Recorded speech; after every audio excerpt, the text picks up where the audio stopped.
कभी किसी ने तुम्हें इसलिए छोड़ दिया क्योंकि उसे कोई और मिल गया।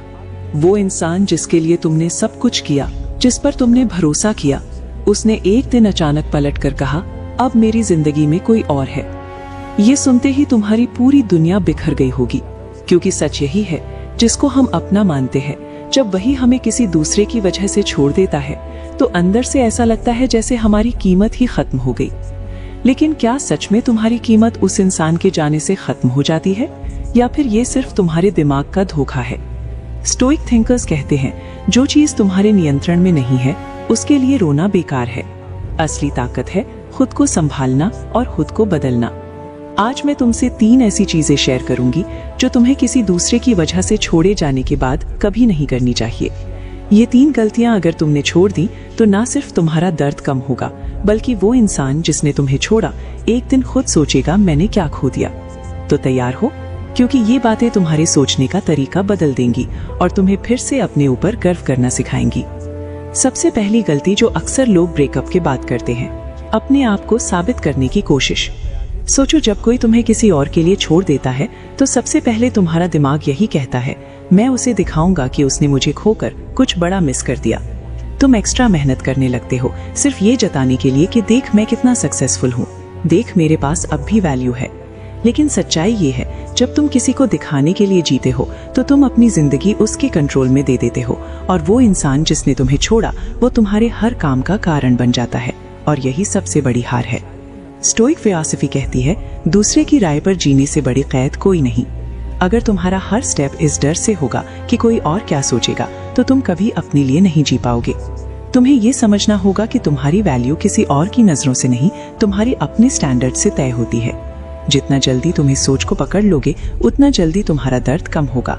और एक बात याद रखना, जो इंसान तुम्हें किसी और की वजह से छोड़ सकता है, वो कभी तुम्हारी असली वैल्यू को देख ही नहीं सकता। तो उसके वैलिडेशन की तलाश करना अपने ही जख्म को और गहरा करना है। अगली बात और भी ज्यादा खतरनाक है।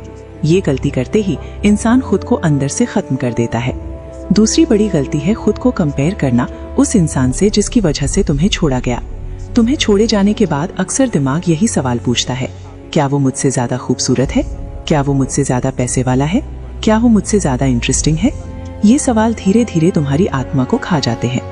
तुम हर जगह खुद को कमतर महसूस करने लगते हो। लेकिन सच ये है, कंपैरिजन की ये आग कभी बुझती नहीं, क्योंकि हमेशा कोई ना कोई तुमसे ज्यादा स्मार्ट, ज्यादा अट्रैक्टिव या ज्यादा रिच होगा। स्टोइक थिंकर्स कहते हैं, दूसरों से तुलना करना ऐसा है जैसे अपने ही पैरों पर कुल्हाड़ी मारना, क्योंकि हर इंसान की जिंदगी का रास्ता अलग होता है, हर किसी की लड़ाई अलग होती है। अगर तुम खुद को किसी और की लाइफ से मेजर करोगे तो तुम कभी भी संतुष्ट नहीं हो पाओगे। याद रखो, तुम्हें छोड़ा गया है इसका मतलब ये नहीं कि तुम बुरे हो। इसका मतलब सिर्फ इतना है कि वो इंसान तुम्हारी कद्र करना ही नहीं जानता था। अगर तुम अपना समय और एनर्जी कंपैरिजन में बर्बाद करोगे तो धीरे धीरे तुम्हारा कॉन्फिडेंस, तुम्हारा ग्लो और तुम्हारा असली पोटेंशियल सब खो जाएगा। और यही वो ट्रैप है जिसमें पड़कर लोग डिप्रेशन में चले जाते हैं।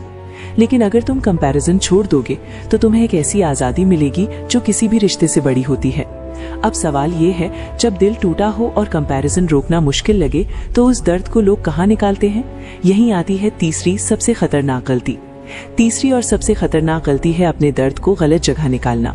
कई लोग टूटने के बाद गुस्से में खुद को नष्ट करने लगते हैं। कोई शराब में डूब जाता है, कोई सिगरेट या नशे की लत पकड़ लेता है, कोई बिना सोचे समझे रिश्तों में कूद जाता है सिर्फ खालीपन भरने के लिए, तो कोई खुद को कमरे में बंद करके दुनिया से कट जाता है।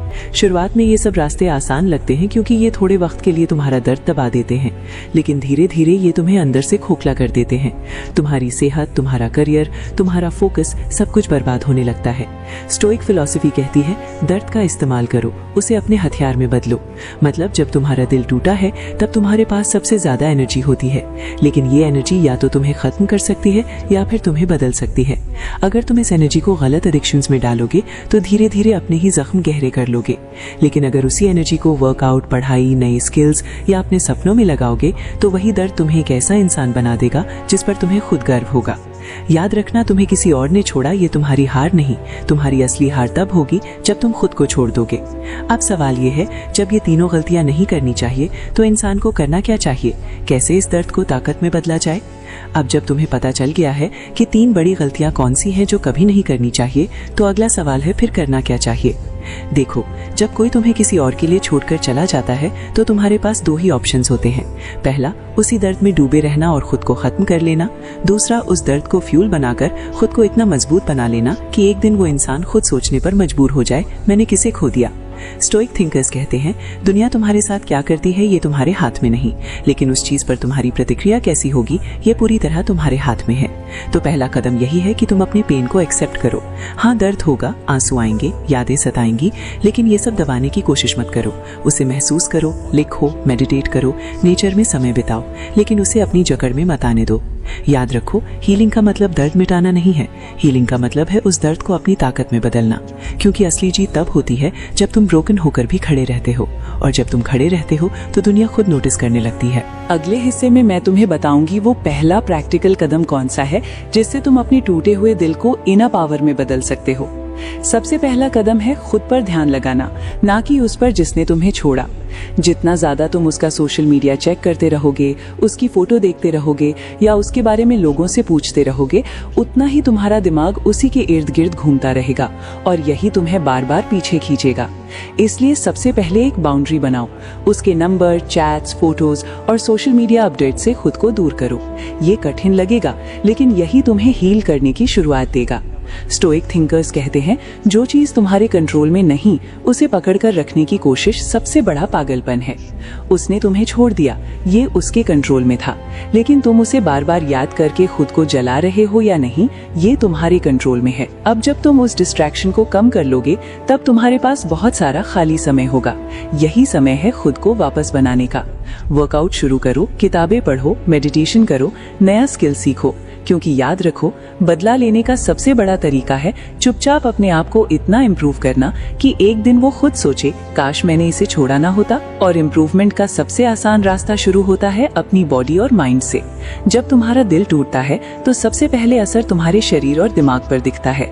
नींद उड़ जाती है, भूख खत्म हो जाती है और दिमाग हर वक्त उसी इंसान में अटका रहता है। लेकिन यही वो पल है जहाँ से तुम्हें खुद को नया बनाना शुरू करना है। सबसे पहले बॉडी पर ध्यान दो। जिम जाओ, रनिंग करो, योगा करो। तुम्हारा हर वर्कआउट सिर्फ तुम्हारे मसल्स को नहीं बल्कि तुम्हारे ब्रोकन दिल को भी मजबूत करेगा, क्योंकि जब तुम पसीना बहाते हो तो तुम्हारा दर्द धीरे धीरे बाहर निकलता है। फिर आता है माइंड का वर्कआउट। ये सिर्फ किताबें पढ़ना या मोटिवेशनल वीडियोस देखना नहीं है, बल्कि अपने दिमाग को डिसिप्लिन करना है। मेडिटेशन करो, जर्नलिंग शुरू करो, अपने इमोशंस लिखो। ये सब तुम्हें क्लैरिटी देगा और तुम्हें बार बार उसी इंसान की यादों में डूबने से बचाएगा। स्टोइक फिलॉसफी कहती है, हमारे पास ताकत इसलिए नहीं आती क्योंकि जीवन आसान है, बल्कि इसलिए आती है क्योंकि हमने मुश्किलों का सामना किया है।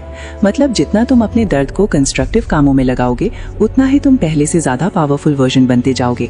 और सोचो, एक दिन जब वही इंसान तुम्हें देखेगा तो उसे सिर्फ तुम्हारी आउटर पर्सनैलिटी नहीं बल्कि तुम्हारी इनर शांति और ग्लो भी नोटिस होगी। यहीं से तुम्हारी असली जीत शुरू होती है। अब सवाल ये है, जब सेल्फ इम्प्रूवमेंट की राह पकड़ लो तो उसे लगातार कैसे बनाए रखो, क्योंकि कंसिस्टेंसी ही तुम्हें बाकियों से अलग बनाती है। जब इंसान का दिल टूटता है तो शुरुआत में वो गुस्से और दर्द की वजह से बहुत कुछ करने लगता है।